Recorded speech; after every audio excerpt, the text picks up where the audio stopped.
Nakagawa na ba lahat ng prosperity ball? So sa mga hindi pa nakakagawa or nag-aalinlangan dyan guys, itry nyo lang. Kasi wala namang mawawala sa atin kung gagawin natin to. Lahat ng mga bibili natin dito, pwede rin naman natin kainin yan. Bigas, itlog, pwede nating lutuin yan at kainin. Yung pera, pwede naman natin gamitin yan, deposit natin sa bangko. Walang matatapon dito. So ito lahat ng mga kakailanganin natin. Una, kailangan natin ng ceramic bowl, white. White yung sa akin, pwede ibang kulay, basta wag lang plastic. Tapos bigas, yan, may bigas na tayo dyan. Tapos pera, 12 any ano yun ha, kahit anong denomination, kahit tigsi 50, tigbe 20, okay lang, basta 12 pieces.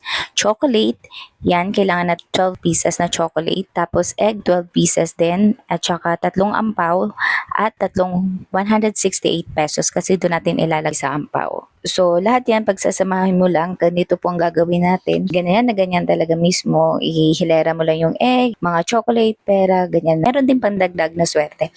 Itong katulad ng lucky charm natin na coin. Yan, snake po yan. Yan po yung maganda na ilalagay natin sa wallet natin, sa bag natin, pampaswerte.